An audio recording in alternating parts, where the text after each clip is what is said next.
Welcome to KIMEcast, where we break through and cut the BS in sports medicine, rehabilitation, and sports performance, and talk about how things really work. You said you were on KCRA. Were you the guy they featured on the speed golf thing? Yeah. Yeah. Did you see? In Davis? Was it in Davis? It was in Bing Maloney. Okay. Yeah, I put the tournament on 2 years in a row. Okay. And they loved it. I forget the guy's name with the glasses. He's super magnetic personality, tall guy with kind of short curly hair. And he was out there for like a couple hours, and he would go out on the course and run with the person. How's it going? You know, he just, I mean, he made it a great show, and it's so great to cover. It's so interesting. Yeah. I'll send you a highlight link from YouTube. Yeah. Yeah. It's a great sport. It's just, it's the greatest sport. Because that's the excuse, right? For me, that's the excuse. I don't have time to go play for 4 hours or 5 hours on a weekend when the went's slow. Yeah. So you get out there at first tee off, and I saw you had a record 53 minutes or something. Well, my best score is a 125 in a tournament conditions, and the tournament is your strokes and your minutes are added together. Oh, okay. And then you get your points.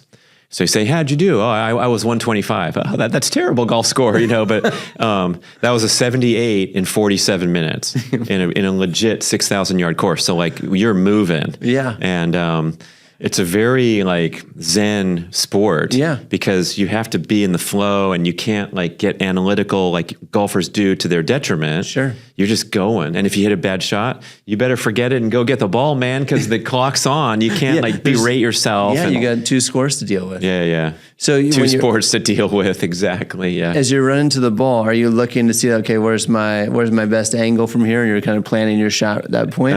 Everything's, on the fly, which is great. Yeah. I mean, it's the brain reacts. Now there's this guy, you golfer? Yeah, a little bit. I mean, I can. I'm not great. What's that thing called? Oh, Aim Point is this hot new teacher who's developed a green reading system. Okay. And Aim Point is with your feet.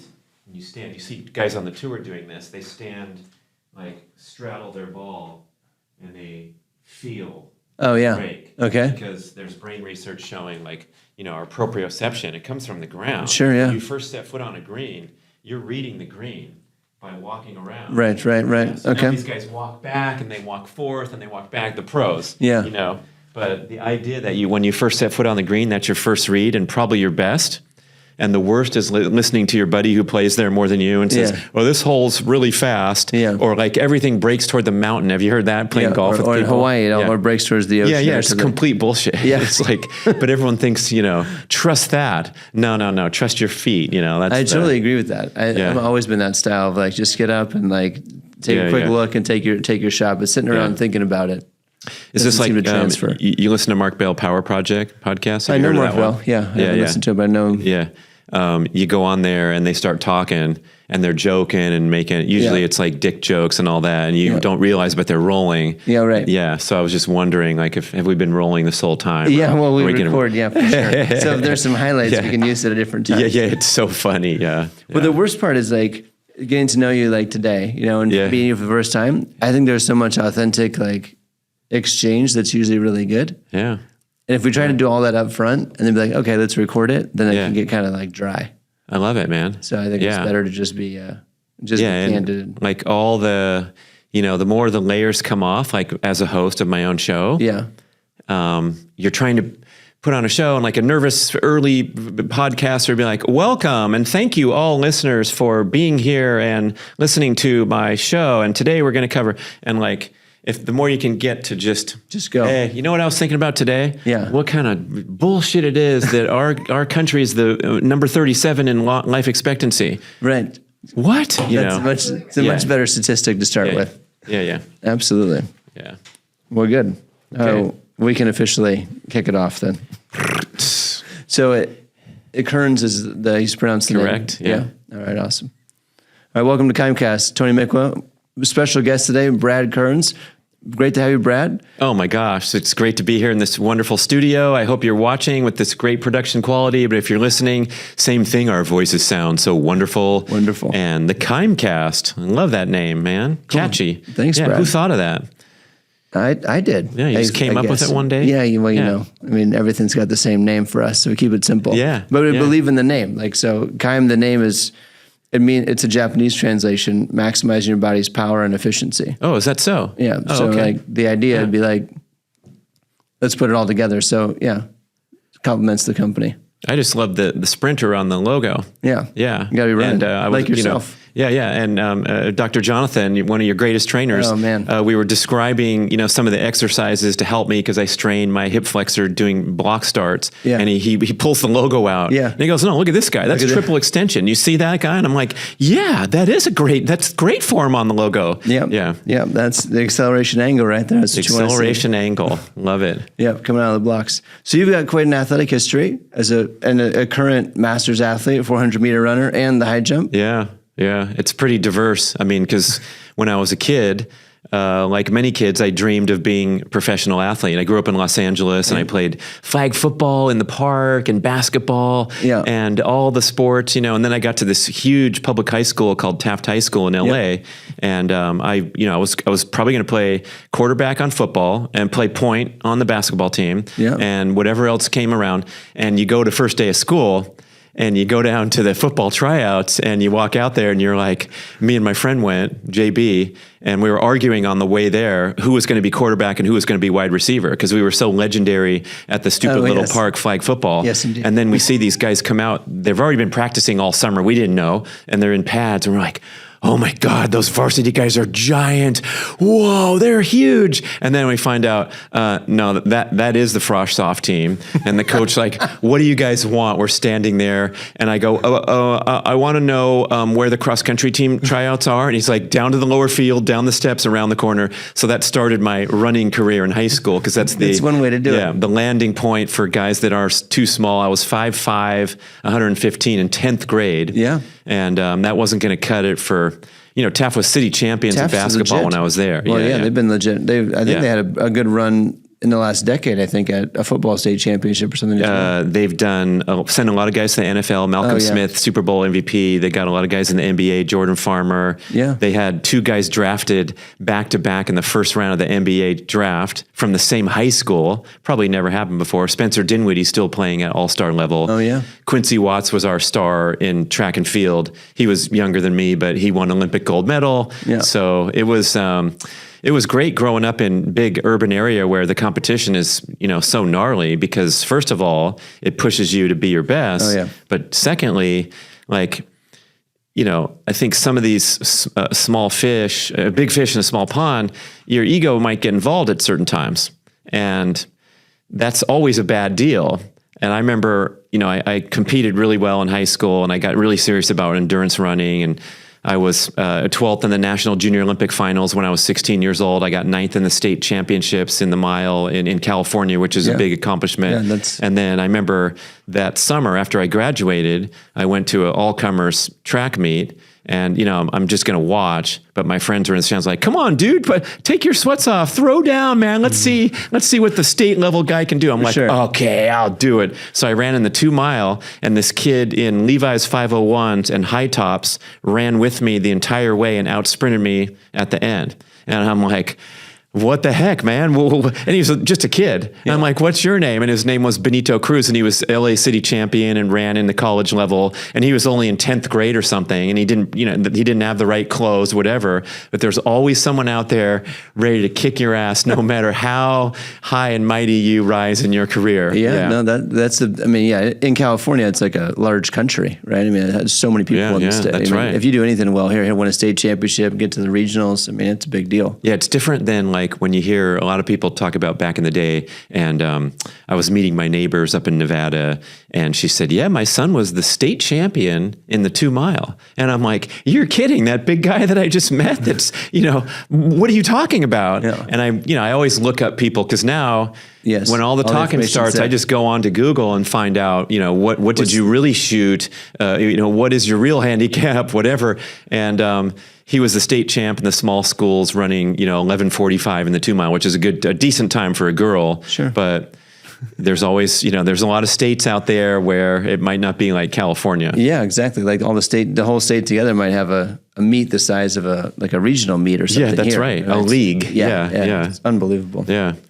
Well, cool. Well, it's great to have you on. I think you've had some unbelievable history in the health and wellness space. I love what you've done, and I'm not super familiar with all your work, so I'm glad to have you on to kind of dive into it and let you share with us. I'm excited to learn from you today. Like we mentioned, we were talking before, about one of your books, the 2 meals a day.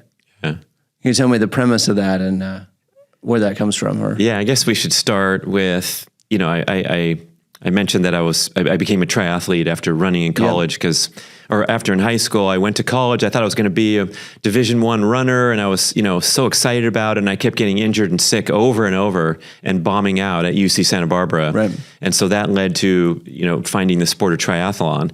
But it also led to realizing some of the big insights that I still continue to promote today and coach people with is like, it's not just a gas pedal where you floor it and you're going to be better than everybody else, especially in endurance sports. And the mentality still exists that like, what's your weekend mileage? Oh, what's yours? How are you doing? You getting ready for the marathon? Whatever. Yeah, I'm at 30 now and I'm getting up to 50. That's the lingo and the lexicon. Yes. And that'll get you in big trouble a lot of times. And it did with me in college because I just wanted to keep up with the team.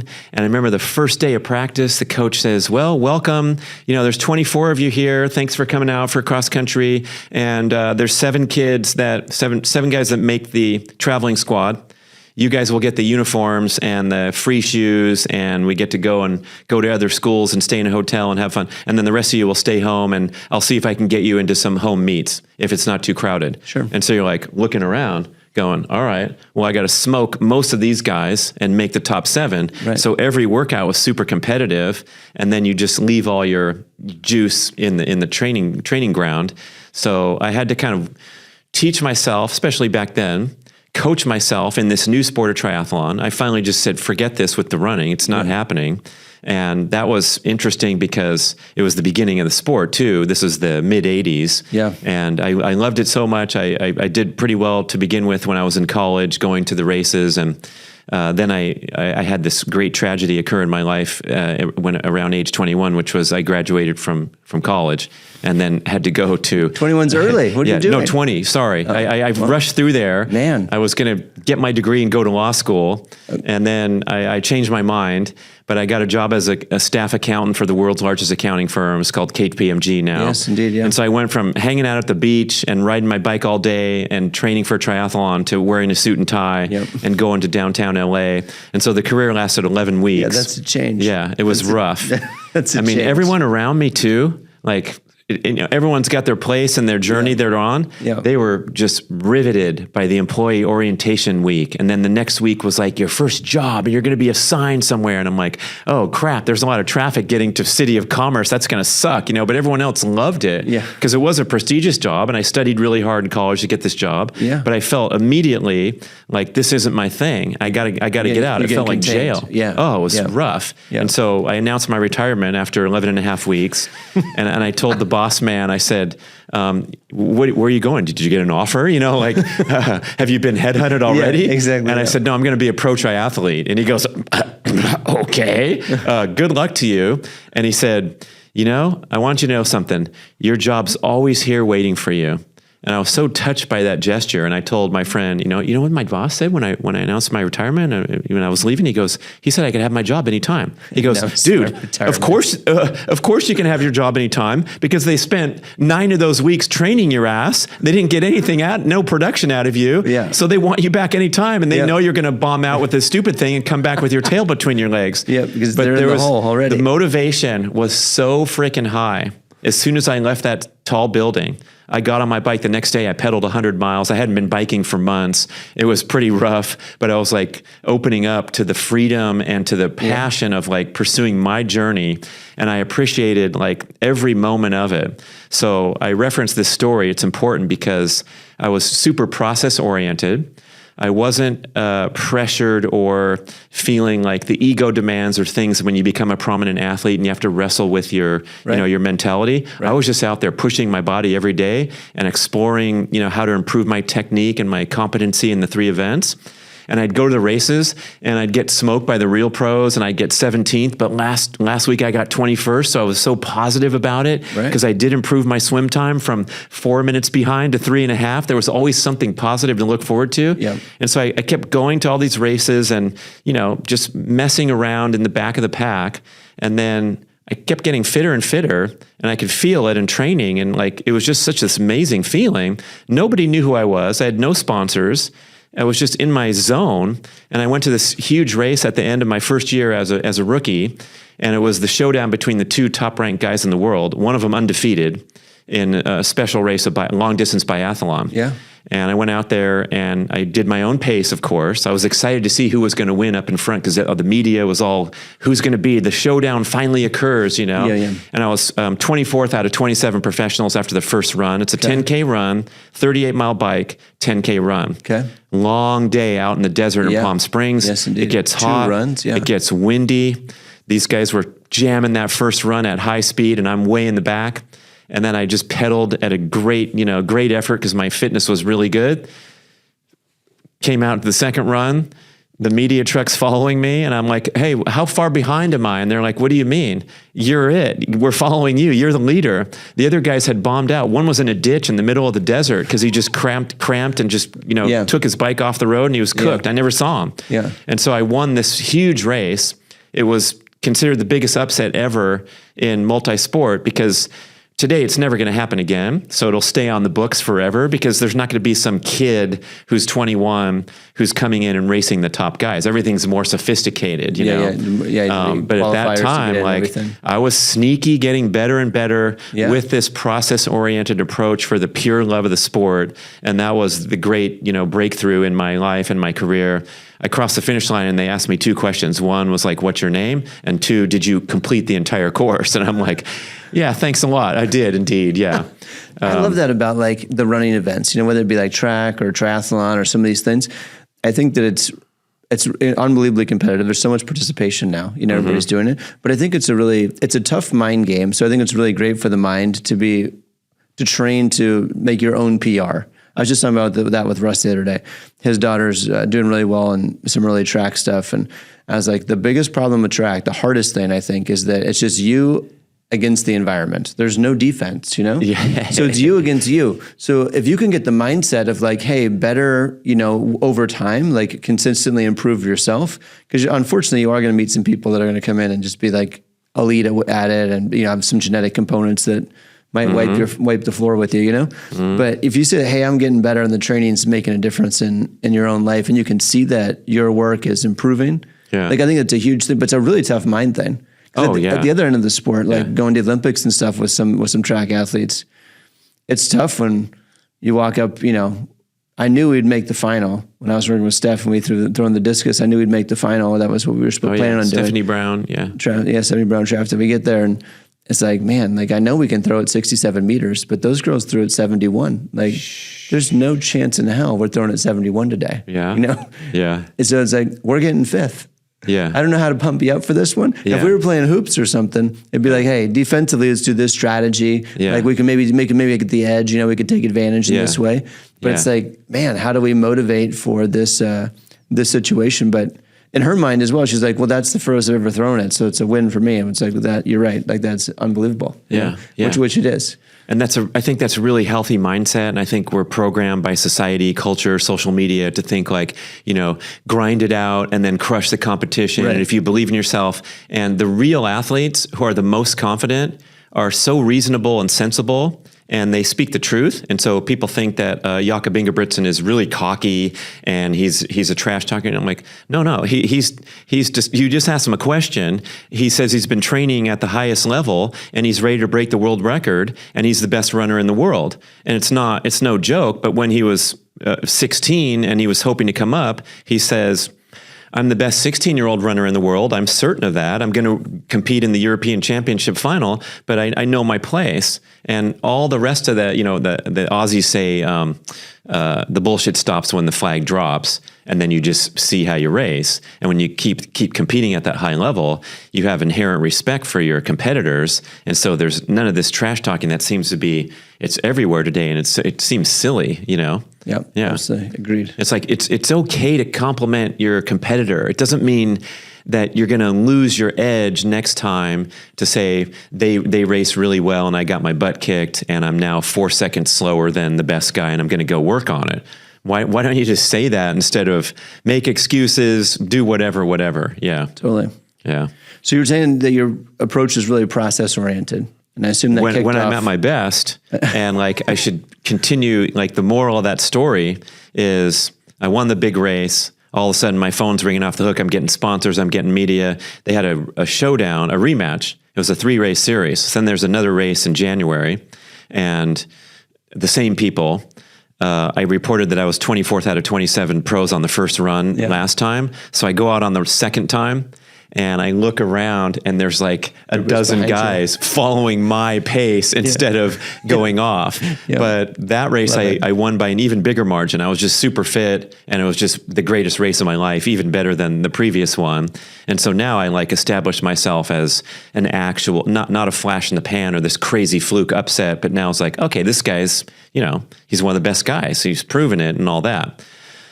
And then it started to come into the things I mentioned previously, like, okay, now my ego's getting involved a little bit because I have 2 sunglasses that want to sponsor me, where last summer I wrote a letter to Oakley and said, hi, I'm a young professional athlete. Would you like to give me a free pair of glasses? And I got a form letter back that said, try a retailer near you to get our wonderful glasses. So I scratched the word Oakley off the middle of the glasses where they used to have the decal. And I went to the stationery store and I put Bradley. And so I won the big race and got on the magazine feature story with Bradley instead of Oakley. And so now the guy's calling me. He's like, dude, let me hook you up. Could I ask you a favor? Could you keep our logo on there and get rid of the Bradley? I'm like, no problem. I get a box in the mail. He sent me 22 pairs of glasses and the duffel bag and all this stuff. So then you start to like take yourself more seriously. Now I can't be whimsical and go take a nap when I'm tired. I need to finish my mileage and make sure that I'm, keeping up with the guys every day in practice instead of hanging back at times. And that's when, over the years now, I'm trying to describe my 9-year career in a nutshell, but at times I lost that center of power, which was the process-oriented approach, love of the sport. And like you described, focusing on your own personal best. If it's 67 meters, it's a great victory. And the podium's for someone else that day. It doesn't negate anything. And, now at an advanced age, I can look back and think like all my race results for all those 9 years of racing, they're in a file folder in the back of my file cabinet. I can grab them and look at them. It's kind of fun. Oh yeah, Phoenix, I kicked butt in that race. And oh yeah, in St. Croix, I got my butt kicked on that day. And then the next week, but it doesn't matter and has no significance to everyday life except for going through that journey. And so having that healthy, refreshing perspective where I had to get pulled back. And it helped a lot to get my butt kicked when I spun out of that ideal competitive mentality because I pushed myself too hard and wanted to get results too quickly rather than trust the process and appreciate that maybe it's going to take me another 6 months rather than force things. And then you come back home with your tail between your legs. And, I remember flying home from Australia, the richest race of all time in triathlon. And I had to drop out because I was exhausted because those previous 6 weeks, when I'm thinking in my mind, I'm going to kick everybody's butt. It's going to be the greatest victory. And I got focused on the competition and the measuring and judging and my ego. And that's a great way to, regulate these lessons, and then you take them through for the rest of your life. Because, we can all succumb to that tomorrow when we go out and get humbled by someone else's Instagram post, right? Oh, yes. That's a good one.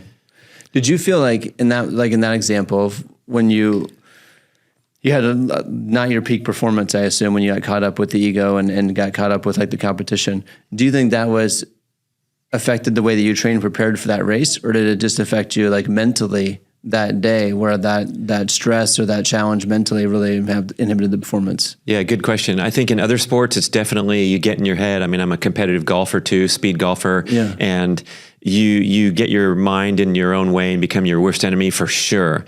In endurance sports, I don't think so. And I think probably every endurance athlete would agree. It is kind of that gas pedal when you step up on the starting line. That's why I love that 67 meters versus 71 meters. It's like, I'm just flooring the gas pedal and I'm going to see what place I get. And I can psych myself out if I want, or I can be over cocky. It doesn't matter because it's just, there's no nuance to it.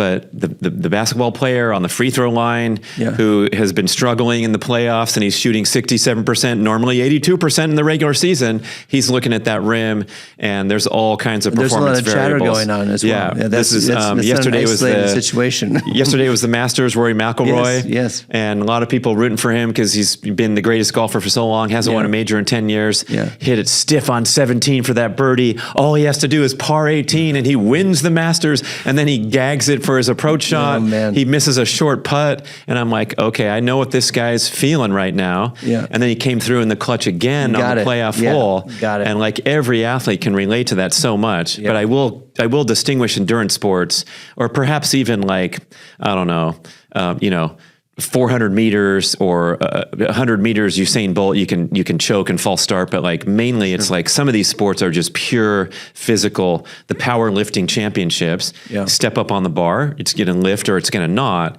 I don't care what's going on in your head. You could be singing a fairy tale song, Yeah. I was there for that. The Usain Bolt false start.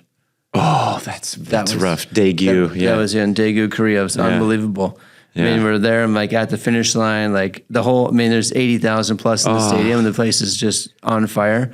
Super. I mean, the announcements all go, and like I mean, every cameraman in the world was there. It was unbelievable. Yeah, heartbreaking. And that was the first year they instituted that rule, where if you false start, you automatically DQ. Right? Terrible rule. Yeah. So unbelievable. So he gets up there, and I mean, it's all the hype, and just in the stadium just goes quiet, and then boom, he goes. And the whole stadium's just like, oh. What just happened? Like, no one can believe. Everyone bought a ticket to watch him race, Because it was Tyson Gay, it was him, it was Johan Blake ended up winning it.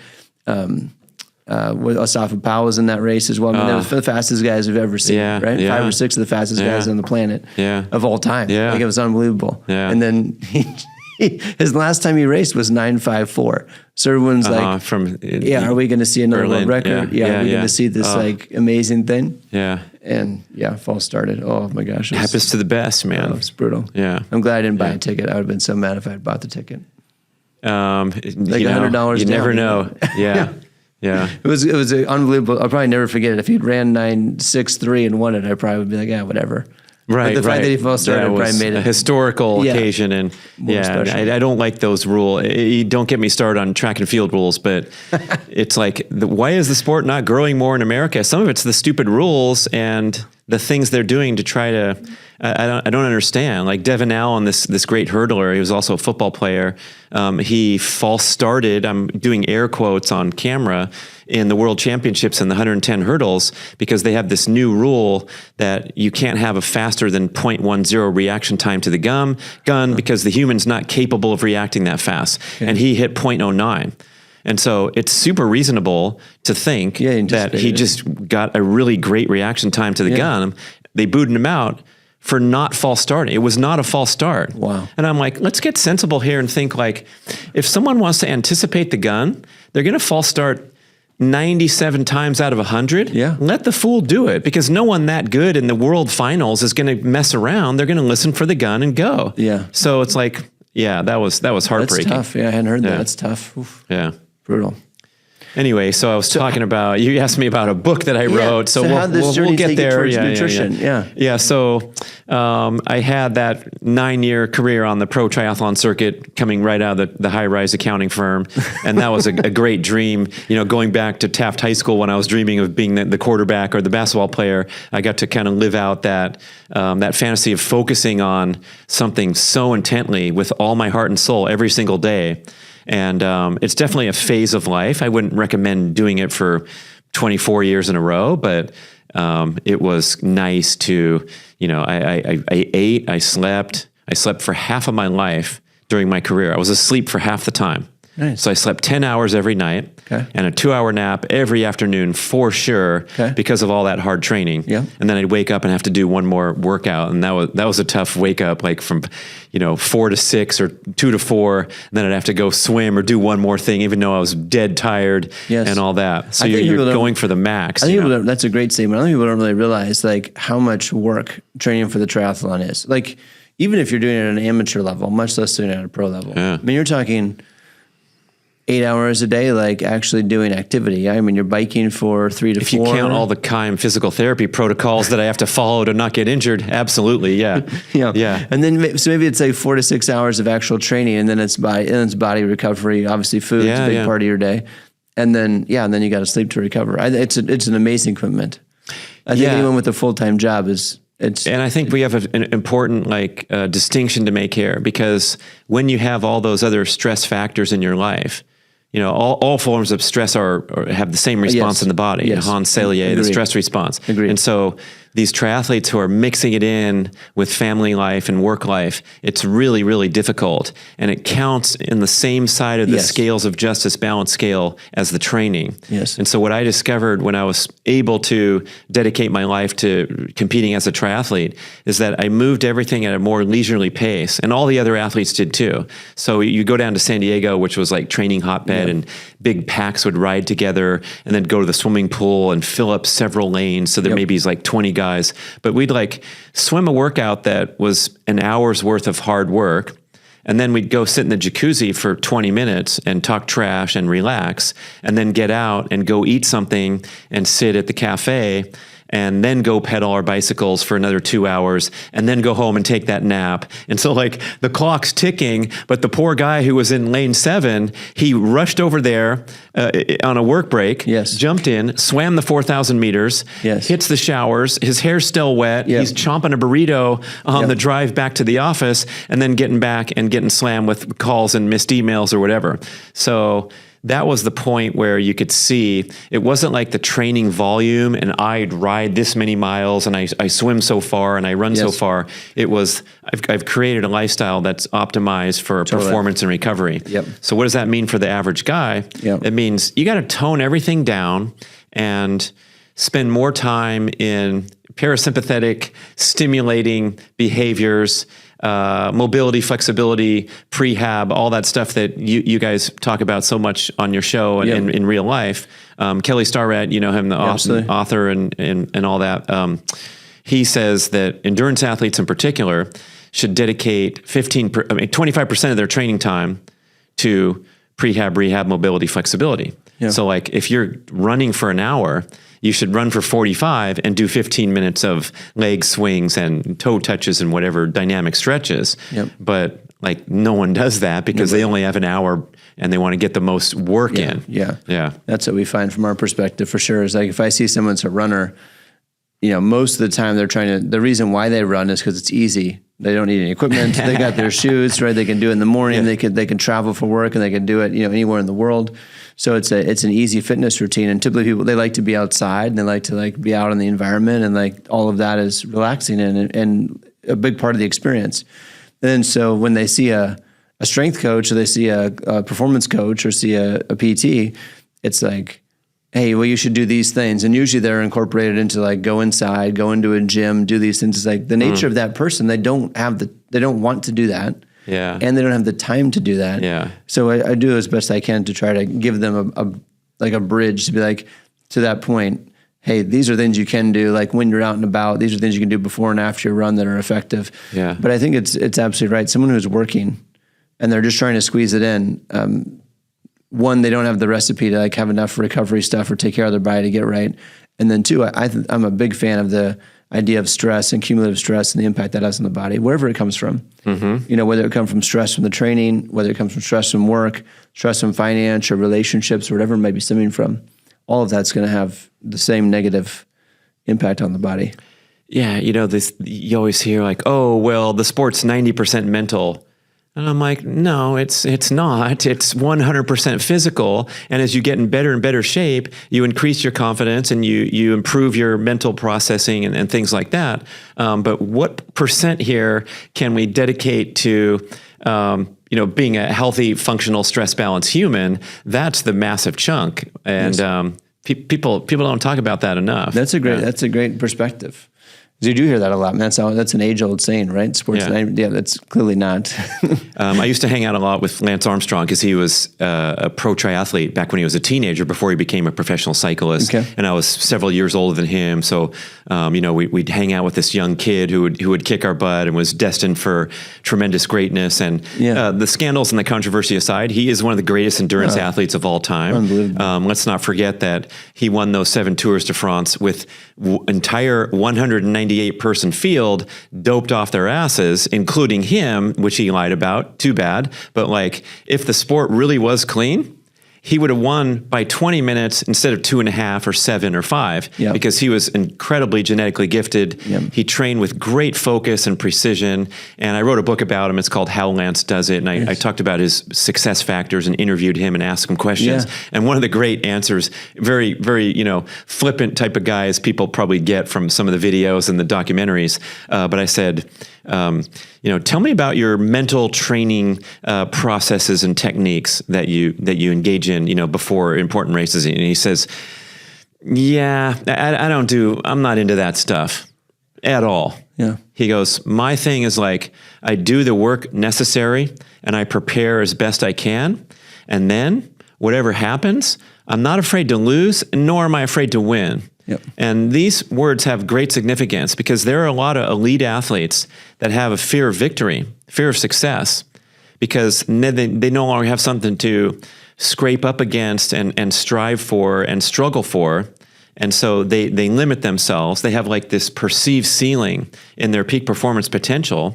And you see a lot of these people lingering around 5th place instead of making that bronze, silver, or gold medal. And it's another secret, untold secret amongst even amongst the most elite performers. There's a lot of self-sabotage and things like that. So if you can be like fearless in a true sense, not afraid to lose to some guy who's better than you, but you want to come to that starting line knowing I've done everything I can do. That's it. Let's let it roll. And he was the most confident and had the greatest performance mindset ever, even when he was a kid.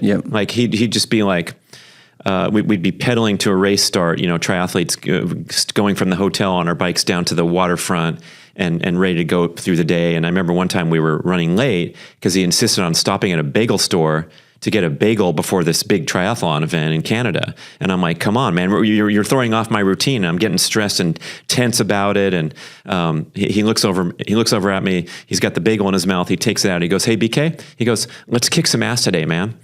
And my entire physiology changed with that statement because I read into his psyche and realized like that's all it is for all of us competing in anything. It's just like go throw down and be tremendously grateful that you're able to participate. And it's just a great way to approach any sort of competitive nervousness or uncertainty or self-importance as you're proceeding to this big event and snapping at your spouse because she made the wrong turn before they got to the stadium. Like, come on, man, get over yourself. You gotta let it go. Absolutely. Yeah, that's right. I'm a big fan now on stress too. Like, what does it give you? If you let your body get taken over by stressful things and you get caught up in details that don't matter or you get sidetracked or whatever it is, what good does that do you? I learned that.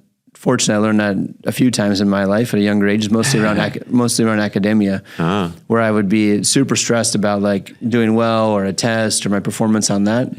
And I realized what it did to my body, like getting either a migraine or one time like in college I had an ulcer and I was like, what the hell is going on? And so I realized like, this is not helping me. Like I know what I know. I've put in the work. Like I don't need to go into the environment stressed. I've done the preparation. I've done the work to be successful. So let's just go do it. And I don't know Lance, but I've seen the Lance Chronicles and I followed him a decent amount as an athlete. And I think what you said there is he's unbelievably competitive and unbelievably confident. Like, but it's because he seems to put in all the work to be able to be that confident, right? Back to that 90% mental. No, it's putting in the work, then the mental comes. And then going through your visualizations and all that thing, that's great, especially if people have performance blocks. I'm not dogging any of that. But like James Lohr, the author of many mental training performance books for athletes, he designates Steph Curry as the athlete with the single best competitive disposition that he's seen. Why is that? Watch him playing. He's chewing on his mouthpiece and goofing around and doing all that warm-up stuff that you can watch on YouTube before the game where he's throwing up crazy shots. And even in the intensity of the heat of battle, he's like playing around and trying a new ball handling move and then throwing up these crazy shots with that super loose, beautiful wrist release. That indicates like incredibly intense focus and all that, but a lack of tension or uncertainty or all these things that, that make players tight. Yeah. I mean, now Steph, I know a decent amount about that, and that I totally agree with that. He's unbelievably always appears calm, always appears confident. But once again, his work ethic, not just that he outworks people, but the strategy at how he works, right? Like you're saying with Lance, same thing. And we see the same thing with Jordan was the same way. We see the same thing with Tiger. Like Steph's practice, he's now like in the last few years of his career, this is something they published a while back, that if he hits the rim, he doesn't count it as a make anymore. So it has to be a swish. So the level of focus and intensity in his practice session is that I'm only counting, I have to make 500 shots today, and I'm only going to count the ones that are swishes. If I hit the rim, it doesn't count. So the quality of those reps, then you turn that into, all right, now let's go compete. Like no one else in the room has done that. Right. Even in the NBA. Yeah. Nobody else he knows, nobody else on the court has that level of detail, that level of practice. And, I was never a huge fan of Kobe and still not necessarily, but he was the same. This is historical in his presentation as well. Some of his interviews are amazing where he talks about his approach. He's like, look, I knew that if the average person was at practice 2 hours a day and the really good ones would practice 3 or 4 hours a day, if I could practice 6 hours a day, then I knew that over the course of 10 years, nobody would ever catch me. Yeah. And then I should always take the shot.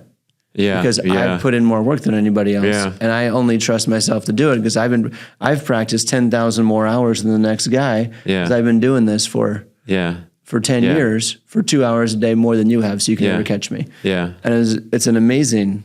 Yeah, fair enough. I mean, mindset, he's given out a lot of blather too, but like fair enough, right there. Right. And he believes it. Yeah. So he's not a poser. Yes. He believes it. Yeah. Yeah. Yeah. That I liked about him for sure. Yeah. Same with Tiger saying like, my intention is to win every tournament. He got ridiculed for that, and then he started winning the greatest percentage and. But his practice is insane, right? I mean, Tiger's too much, in my opinion. Probably. Yeah, I think he overtrained, ruined his body. Yeah. Broke his swing down so many times. But then you realize like that level of intensity to like change his swing mechanics was also what made him great. Yeah. So it might have been a bad idea. He should have just used his first swing, but. It goes hand in hand, and also same with his regimen that lasted all day long. Apparently, according to the books. Yeah. I agree. I think that I can't turn it off like a little dial. And that's the thing. I wish that he had enough coaching in his background. Obviously, they couldn't keep him away from the field, from the playing surface. After he hurt his back, after he hurt his knee, in both cases, they brought him back really, really rapidly, and that continued to lead to more failure and demise. Yeah. And it's too bad that somebody couldn't say like, hey, after you've already won everything you won, you don't have to go back at 6 months. Like, let's give you a little more time so you can actually become closer to what you were, and just let's do this next year, kind of a thing. But it's really strange. It really led to his demise. I would love to ask you about this because, like, here's this massive, giant, multi-billion-dollar sports industry with the athletes now being the centerpiece of it, finally, which is great. The college athletes are getting paid, and the athletes are getting paid what they deserve and what they earn, but they still treat them like commodities. Sure. And it's very strange. So now. Yeah. Like, Lonzo Ball, who was the greatest UCLA player I've ever seen. I've been a fan my whole life. Okay. So name any UCLA player. He was the most outstanding player on the court I've ever seen in that uniform. He shot 41% from three-point line. Reggie Miller shot 43%. Reggie averaged 2.1 assists per game, and Lonzo averaged 9 for UCLA. He was just...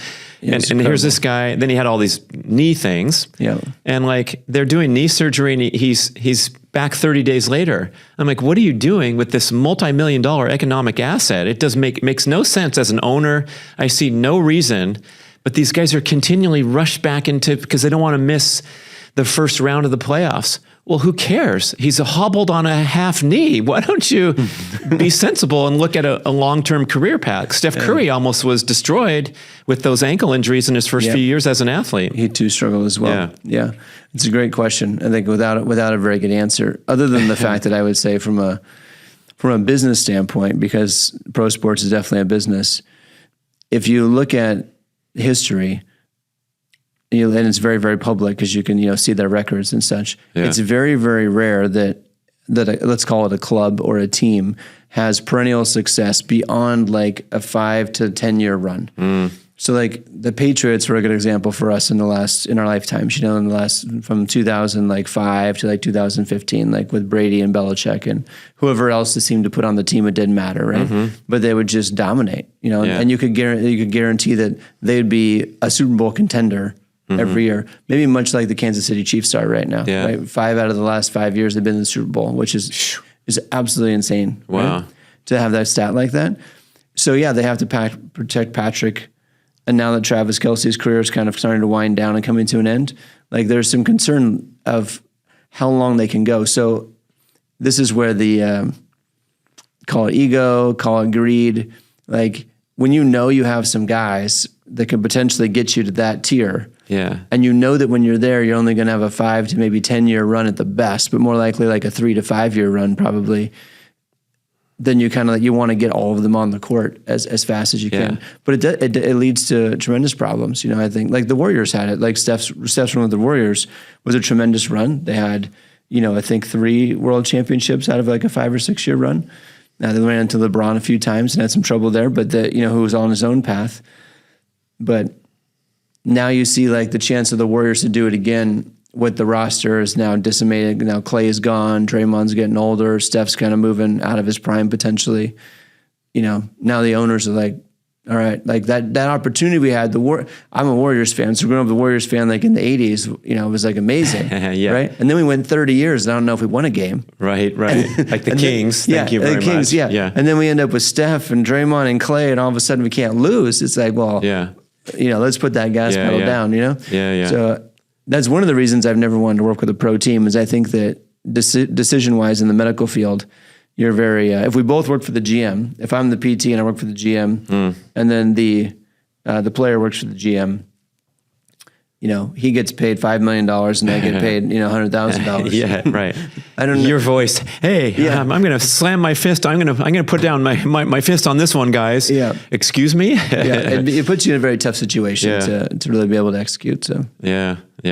But it's nice to see that. I think there's a lot of evolution though, and the training methods are better, and the abuse of the athlete is getting less and less because their preparation is so good. LeBron and all his off-season practices is a good example. Yeah, that's been helpful. And you notice that it's always the guys as they get a little older, like, Tom Brady's this way, LeBron's this way. Like you said, Steph had some problems for a while, and now he's kind of got himself in a position where that's not the problem anymore. So they learn how to take care of their body. Yeah. But, we could go on and on about this one. I mean, when these guys come into Steph's a little different because he had to really work and prove himself. But a lot of these guys come in, at 18, 19, 20, 21 to get drafted, and they've never failed. They never even been challenged before. Right. Maybe like, a good example, we had Hassan Whiteside was here with the Kings for a while and ended up playing for the Heat for a long time. Yeah. Hassan was 7-footer in high school, absolutely dominant. Yeah. Went to Marshall University, which is a small school, did very well. There as a freshman, didn't play a whole lot, started to play towards the end. Set the record that year, even without playing that much, for block shots in the country for the NCAA. Ended up getting drafted in the second round. And as he ended up playing with the Kings, he had a lot to learn in the NBA because he'd never really been taught a lot of the fundamentals. I got to work with him directly on a few things. We were doing some knee stuff with him. And I took him on the court. We were doing some specific moves, and I suggested, I was like, hey, son, let's do this. I want you to do a drop step, turn around, do this move, right? Yeah. And he didn't know what those terms were or like what that was or the footwork for that move at that time. And I was like, what happened here? And he's like, well, I've never had to do that. Right. Just like, as a 7-footer, like in high school, you're just absolutely dominant. Then you went to Marshall in a small school, small league. Wow. you wouldn't have to learn any fundamentals because you're just dominant. Yeah. And then all of a sudden it's like, okay, now here's a pure athlete he's a phenomenal athlete at 7 foot, maybe the best I've seen. And then but on the court, he hadn't had to learn all these things that were new skills he has to learn. And so that's one of them. Another one of them is obviously taking care of their body and learning all that. So, yeah. But you've done quite a bit of work in the space around, I think, nutrition for health and to maximize performance. That idea of like, I want to get to that concept, the 2 meals a day, because this is my practice. I've been doing this unconsciously for 30 years, where I've always thought that the fasting, well, since people have started talking about fasting, I'm like, yeah, it's cool. It's what I've been doing. But then when the way fasting is written is typically that it's like a lunch and dinner and then fast the night and then nothing till lunch, which I think is fine. No problem against that necessarily. But I've always been a eat early breakfast for me and then eat like dinner and just have the 2 meals a day that are quite far apart. And I'd say for the most part, it's worked for me. But I think it wouldn't have worked if I had been like training as an athlete, that whole time. I think you need more fuel than that in that situation that I've had. But anyway, that was my experience. So I wanted to hear what you found. Yeah, I think, I've been in this, I guess you call it the ancestral health movement, progressive health, and all the primal paleo, keto, and all these diet, time-restricted feeding, intermittent fasting. And so it's been a nice movement because it was time for a wake-up call from traditional U.S. government-driven advice and the food pyramid. Okay. And we're looking around in society and seeing this problem of the worst stats ever. Yes. America's the fattest, sickest population in the history of recorded history. Yes. Even with all the resources. Yeah. So I love this term that some experts are using. It's called energy toxicity. And what that conveys is not burning enough energy and consuming and storing too much energy. Okay. And it's as simple as that. Right. So we start there. Many people, 68% of Americans are qualified as overweight or obese outside of healthy body composition. So it's like 2 out of every 3 people. Some statistics, like Dr. Phil Maffetone's book called Overfat, he contends that 91% of the world population is what's called overfat. So the starving problem of primitive living humans in third world no longer exists. The problem is now switched to almost no one is starving. Yes. But we have this metabolic crisis, even in developing world, not to mention the civilized and the most wealthiest nations. All the information, all the access, but we're not getting it done. Yep. So if we can look at it from this big picture perspective and realize that maybe top on the list, not maybe, but it would be to, clean up your act and get rid of the nutrient deficient processed foods, because these go far beyond the calorie contribution as you're writing on a calculator. It's what they do inside the body. So when you consume a chemical-laden processed food, it interferes with your body's ability to manufacture energy internally. So it throws off your fat-burning system, and then you start to become dependent on regular feedings of more M&Ms and more Ben & Jerry's or whatever's getting you through the day. So if we just take a real simple look at it, and I'll get to the more details later, but like getting out and getting moving more in a nice, natural, graceful manner, not pushing yourself too hard and getting back into trouble with dysregulating appetite and satiety hormones and eating too much because you train too hard and go at too fast of a pace. Yeah. But moving more and choosing natural, nutritious foods can be the biggest health awakening before we worry about what time window are we eating in or what meals are we choosing. Yes. But, to go to that book title, it's like a pretty simple thing to check on now is like this 3 meals a day, which has been part of culture for a long time. Yeah. You know how that originated? No. It's from the Industrial Revolution. Okay. So when we went into factory life, instead of farming life, you need some big breakfast in the morning because you're heading off to bust your butt in hard labor for hours and hours. And then during that 8-hour shift, everyone needs a break to go sit down and nourish themselves and then, fuel up for the second half of the shift. And then when you get home after a really tough day at the factory for 8 hours, or perhaps the farm or whatever hard labor that our great grandparents and further back did, yes, we want to sit down to a nice hearty meal. Yes. That's their 3 meals a day. Yeah. Today, we're getting on the subway in the morning, we're sitting in front of a screen, and then we're sitting on the couch and watching Netflix all night. So this notion that we need to fuel ourselves regularly can be second guessed. Yes. And especially like the American Diabetic Association and the USDA and all the experts on diet and nutrition are saying, oh no, you need regular doses of calories to stabilize your blood sugar.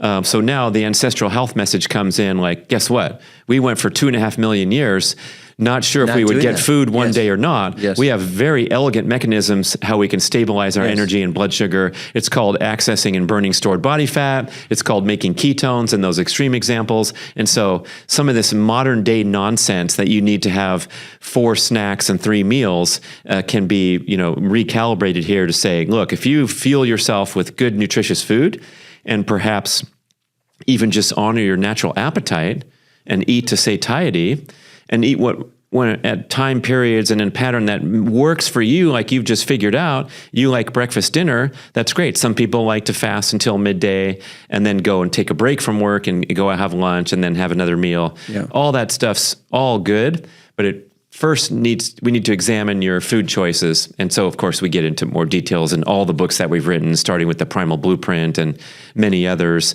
And even the ketogenic diet, which has become super popular, which entails really extreme restriction of carbohydrates in order to stimulate ketone production, which is a great alternative fuel source.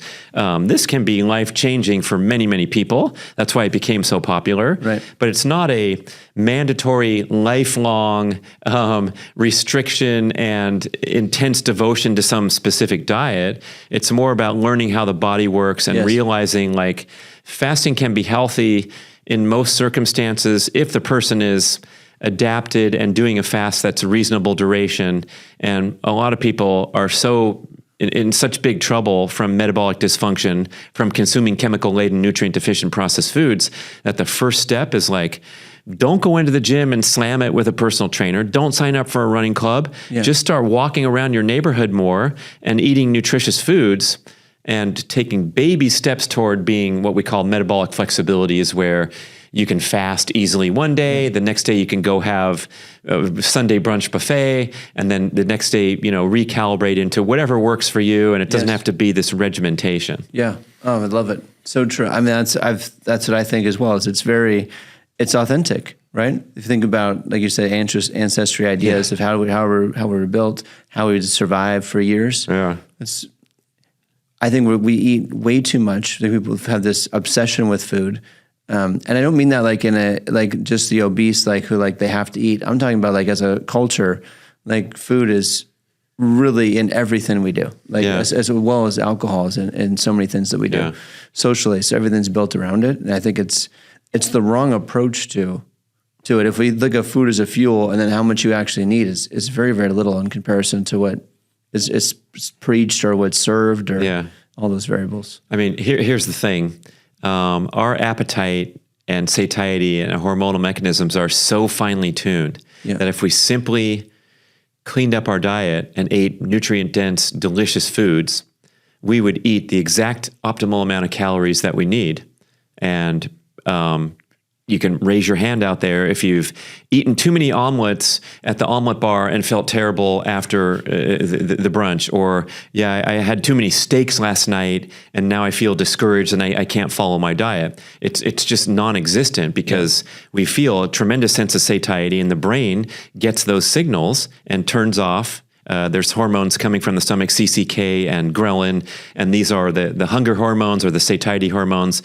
And it's all a hormonal game. Yep. It's not about burning this many calories and restricting this many calories, as we've seen on the television show The Biggest Loser. Yeah. They have an attrition rate of 101%. In other words, they not only gain all that weight back, they go over, because when you starve yourself on TV for that $50,000 prize for whatever they did, you turn those appetite hormones up all the way, and they never turn off. And this is a 5-year post appearance on the show study where they look at these people and they're way, way, way worse off from starvation, torturous exercise. And you'd think, the show was supposed to be about people turning their life around, but it was, it was a game and a gimmick. And so the sensible way, which I think will appeal to everybody who's maybe struggled in these areas, is, don't worry about the details and the stats, and, the apps are great to learn and educate yourself, but it's really like sit down, eat meals in a quiet, calm, socially amenable setting where you enjoy and appreciate food as one of the great experiences of life. We're doing the podcast here in Sacramento, which has 2 of the greatest farmers market on Saturday and on Sunday. You can go to that market, talk to the farmer who's selling that meat out of their truck, and then go to the berries, and then go to the sourdough bread maker, whatever it is, and like learn and connect with your local food sources. Same with, scrutinizing your restaurant choices and your menu choices.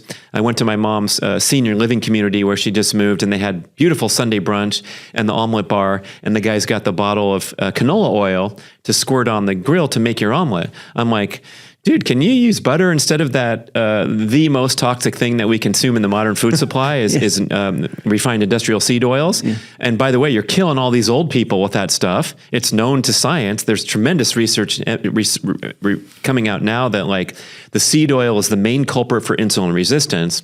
Insulin resistance being the #1 public health problem on the planet today. And that's a term describing that you pump out so much insulin because you eat these nutrient deficient meals that are high in processed carbohydrates and high in the seed oils. And so your body gets worn out, and then you get diabetes. That's what diabetes is inappropriate insulin response to meals from exhaustion from pumping out insulin over and over for years and decades.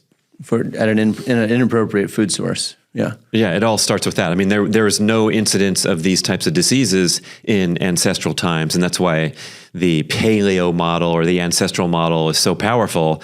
And I do have exception to take with people that are like the plant-based community today, where they come on your show next week and say, well, eggs are high in cholesterol, and so those will clog up your arteries and your heart, and same with red meat. And it's like, okay, well, back at you. We've been eating this stuff for 2.5 million years. Yep. We survived and prevailed and made it to the top of the food chain because of our access to the most nutrient-dense foods on the planet, which are animal proteins and the assorted other things that, we got to the berries, we got to the honey beehives, and we got to the woolly mammoth.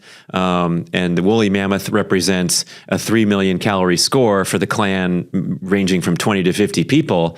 They weren't going for their salads and their lettuce wraps and their lentil soup. They were feasting on stuff that allowed the human over time to grow a bigger brain and think and make tools. And that the reason we're here today is because we didn't eat salads and lentil soup. We ate the woolly mammoth and the eggs and the fish, the marine life, all that stuff. Whether you like it or not, it's evolutionary biology. And then we can start getting sensible about what works for you, what works for your taste buds, what makes you feel nourished and satisfied. Have you tested some other things? And there's a big growth in the leaky gut syndrome in this areas of health now, where some of the purported superfoods of the planet are high in natural plant toxins and can cause this inflammation in the gut. It's known as leaky gut. And then you develop autoimmune and inflammatory conditions throughout the body. So people are succeeding by, for example, eliminating the salads, the kale smoothies, the things that they think are super duper, and going on a restrictive diet to test and see how do you react to this food? How do you react to that food? Yeah. Now, with timing or with like quality, amount of calories is probably the best way to look at it. Is there advice that'd be different between someone who's more sedentary work person versus an athlete? I think obviously, but you as an athlete yourself, you have to deal with that. Yeah, good question. Yeah, I mean, it can be determined very accurately by the appetite if we are accessing nutrient-dense foods. And these things that throw off, they hijack the appetite centers in the brain. There's a great book called The Hacking of the American Mind. Dr. Robert Lustig, one of the world's leading anti-sugar crusaders, he's got another book called Metabolical, and he contends, staking his wonderful reputation, UC San Francisco pediatric endocrinologist, that if you simply eliminate processed foods, you can't get fat, you can't become obese, you can't get type 2, and so forth down the line. It's impossible. Because of the natural limiting factors to hunger. You can't eat, Andrew, the co-host at Power Project down the road, another great podcast, he eats 10 eggs every day. Yeah. Because then he heads off to a busy day at work and at the gym doing great podcasts. Yeah. And so I call him the egg man now. Yeah. And it's like, what? People are shocked. People in his family are like, aren't you going to clog up all your pipes and drop dead? No, not really, because we have 2.5 million years showing. And then he's got his blood work right now. So do I. If anyone wants to challenge me, I'll bust it out and say, whatever's working for me, it's working. I just went to the DEXA scan area and I got, my report on my body fat and my visceral fat, which is the health destructive fat that accumulates around the midsection, which is the most destructive thing that happens for aging and the thing we want to fight against most of all for men and for women to a lesser extent. But for the man, the spare tire is what dysregulates your hormones, especially testosterone. And you start to age at an accelerated rate because when you get a little bit of spare tire, it begets the accumulation of a further spare tire because you're lower testosterone, higher estrogen, and you're eating these foods that are the driving cause of that. So it's a big deal, and it can be measured really easily by just checking your midsection. And this is coming from your food choices, not your caloric intake. Everything's oversimplified for the benefit of our viewing and listening audience, but I'll stand really strongly saying that this is not Brad Kearns in the yellow suit spouting this stuff. Yeah. It's just research and going back to ancestral example and all that. This is the thing. I mean, I think that people need it simple. I think that for the most part it is simple. To what you're saying, like make simple choices, eat real food. I love that. I mean, how many could you eat too much broccoli? Right? Like, no, because you're going to have so much. You're going to be like, gosh, like I'm full. Like I can't. I couldn't take it anymore if I really wanted it. Yeah. And I think that that's the right kind of challenge to have when you look at eating real foods, quality foods. You're going to get full, and then you move on, and then you go to whatever your next thing in life is, and your body will tell you when you're hungry again, and then you can respond at that time. But I do think there's a huge misconception that people try to eat only these things or only those things. They try to limit things, they try to time it all, and then it's unrealistic, and then they end up failing. Well, here's one thing. Anything that you can do to escape from the current status of, I call it unfettered access to indulgent foods, anything you can do to bust out of that trap is going to be a thumbs up. And so if the next person comes in and they're plant-based and they do a celery fast for 5 days every month and then a brown rice cleanse for 4 days, great. Because that means I didn't see you in line at In-N-Out Burger every night and all that. Yeah. So all these are tools. The stuff I've written about intermittent fasting and the ketogenic diet and the paleo diet and this and that.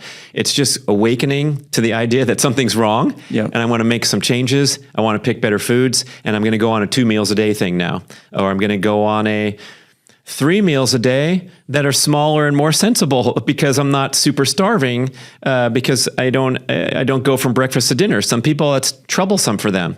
They need that break in the middle of the day, and they need a little more nourishment. So there's some individuality there, but it all comes back to like, we're all humans. We all have a requirement for natural, nutritious food that has what we need.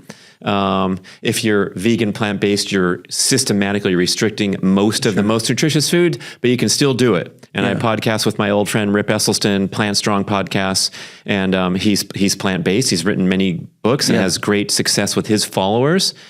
So it's better than being processed food-based. Right. So any escape from that matrix is going to be huge, fantastic health awakening. Just be careful shouting too much about, hey, this is what, this is the way to go. You got to have a huge hearty breakfast. You got to skip breakfast. Wait, I'm getting confused. And that's where we're at now in a lot of ways today with the social media. Is like whoever yells louder and whoever criticizes harder. So I do love taking a few steps back and saying, let's go in your cupboard right now, Mr. Hotshot, who's arguing with me for too long about whatever it is, and notice that you still have Cheez-Its in there, and let's look on the label, and like, why talk about anything else? Yes. I don't want to talk about your, how many grams of protein are you putting in your smoothie, or are blueberries better than blackberries? Yeah. Let's just toss this in the garbage can first. Yeah. Yeah, agreed.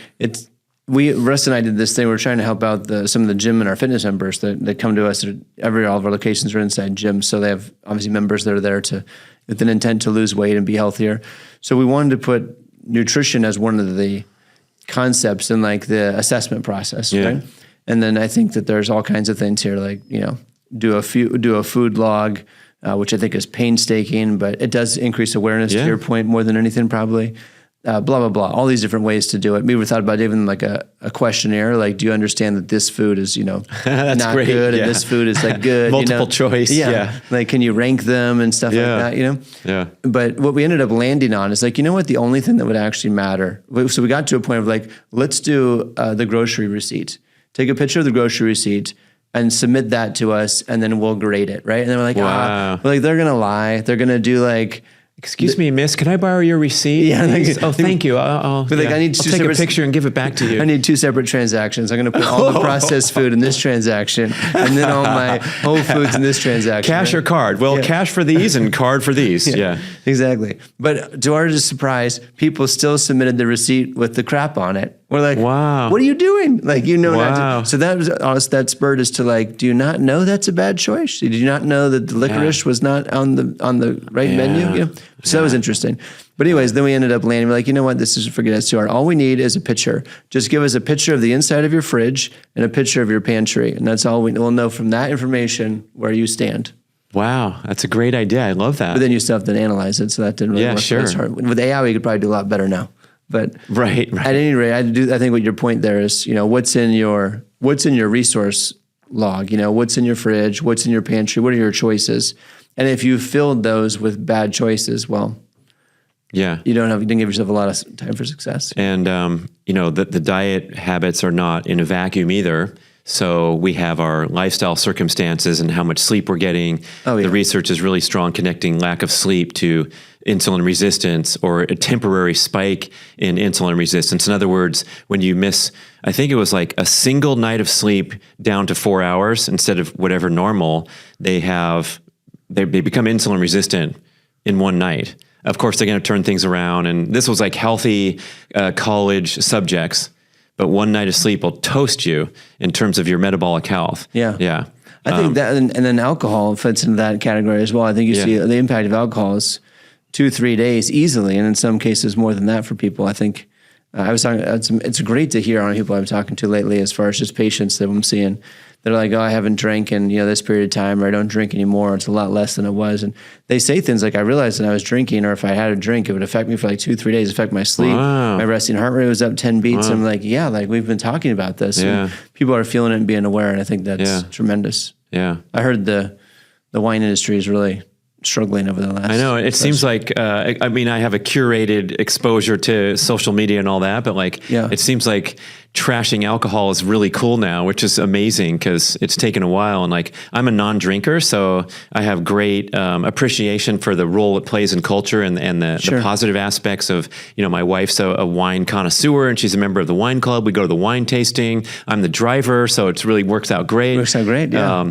But again, back to the chemicals and the infiltration of modern food processing, there's some good arguments that it's not the alcohol itself that is the most destructive thing. It's the consequences of consuming all the chemicals that are hidden in wine, especially, and all the other heavily processed alcohol choices. And then furthermore, what happens, a lot of people don't get this right. Like alcohol doesn't convert into fat, nor does it convert into sugar.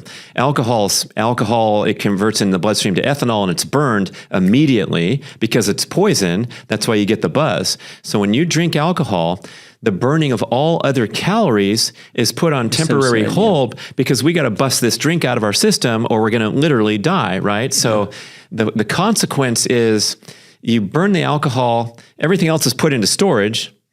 Because you can't deal with it right now. Your blood sugar, your energy drops, and when you're done burning the alcohol, you literally have the munchies because there's no energy in your bloodstream. It's all been packed away in storage. Yeah. And so if you have a margarita or things that have the sugar with them, the sugar's not burned right away. It's stored, burning the alcohol. So then you tend to gain excess body fat because you didn't get any nutrition, you didn't get any satiety, and you can definitely say it's the alcohol's fault in a way, right? But it's, So like there's like biohackers that, they say, here's how I drink in the least destructive manner. You fast for, 8 hours before the party, and then you have a shot of straight tequila because tequila is made from agave plant instead of beer is made from grains, which is, more destructive. And I have 2 shots and I chase it with lemon juice and then a liter of water. And then, you're not so bad off. Yeah. And it's interesting because you'll get fat. Yeah, an hour, however long later, you're done burning through the alcohol and you're okay. Same with like a chemical-free wine from Europe. Dry Farm Wines is a company that promotes this. Yeah. There's no sugar because the sugar is naturally fermented out of a true dry farm wine, and there's no chemicals because they don't allow them in Europe. We have 81 chemicals that don't even have to be listed on the label. Do you know the only consumable product in the food supply that doesn't have to say what's on it is wine? They just have wine and 80 different chemicals. People assume it's just grapes and fermentation. Yeah. It's not. And the fermentation is arrested with chemical intervention because Americans have a sweet tooth. Yes. And that's why we need to have a wine that tastes differently than a wine that's 0 sugar. Can you taste the sugar in your wine? Sometimes, but like not really, because the acidity and the different flavors mask that you just chowed 80 grams of sugar or even more in certain types of wine. And so you get that sugar crash, which is part of the alcohol. The alcohol effect's not easy, but you're also getting pounded by the sugar crash and the chemicals and the eating habits in and around your alcohol consumption. And then making bad choices also. We could put that in there too. Like, that's right. Which might include eating things. Yeah. It seemed like a good idea at the time to go and try to, turn over that car or whatever. Yeah. Absolutely. Well, this has been fun. So at Kime, we have 4 main pillars that we discussed. So one of them, obviously, movement is kind of our forte and what we focus on. We talked about movement today, and the idea, like you mentioned, go for a long walk, get out there and get some movement in the day, I think is at the basic level tremendous. We talk about sleep as really probably one of the foundational elements to health.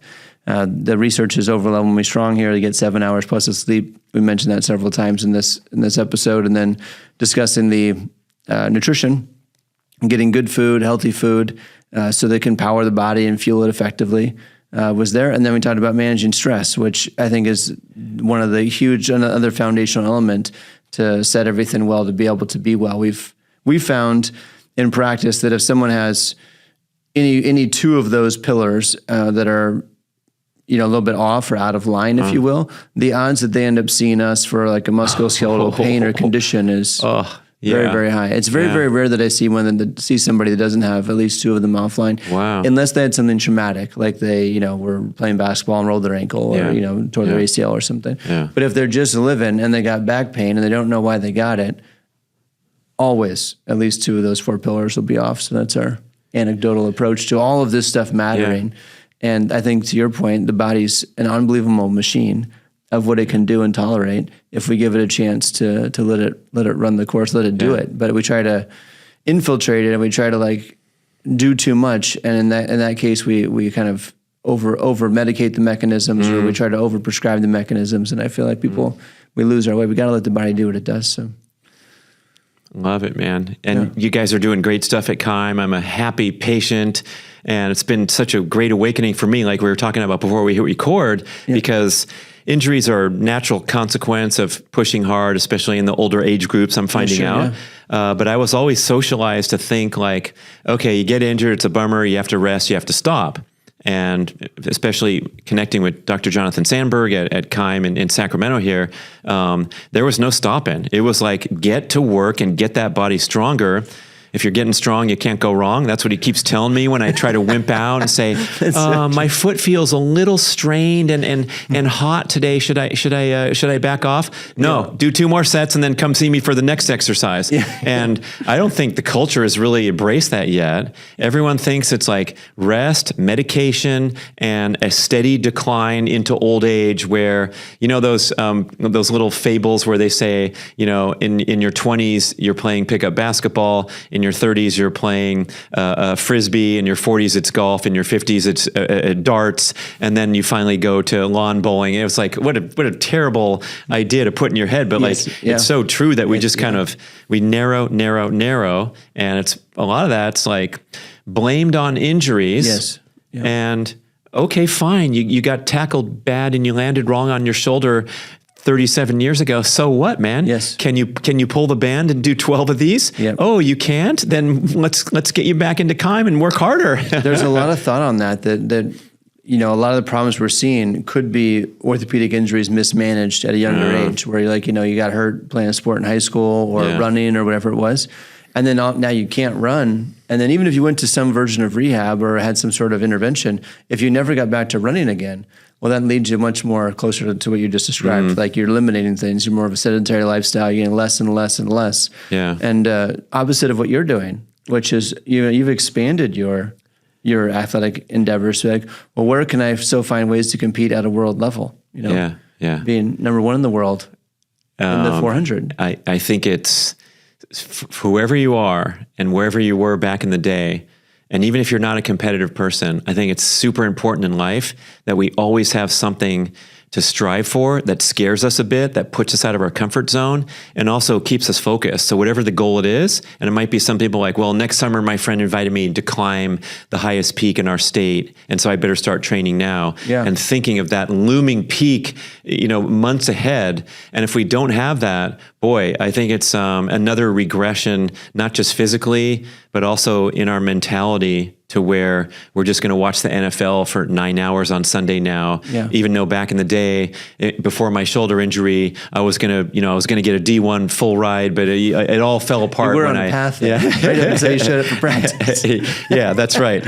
I was all set until I went to the first practice and saw how big the Frosh Soft team was. Yeah, but that's what I represent. I'm kind of like promoting that as my main thing: pursue peak performance with passion throughout life, whatever it is. And it's been so magical for me because, like today, I'm a high jumper, as you described, in the 60-plus masters track and field. But when I go practice in an empty high school stadium and I clear that bar on the weekend and I scream in the pit with joy, it is the same feeling inside as when I crossed the finish line on the race that was televised by ESPN many years ago, and I'm holding the big giant check and I'm so happy because I'm reached the peak of my professional career. Now it's just some old guy jumping over the bar, but it's the same thing to me. It's just as powerful. Love that. Yeah. Love that.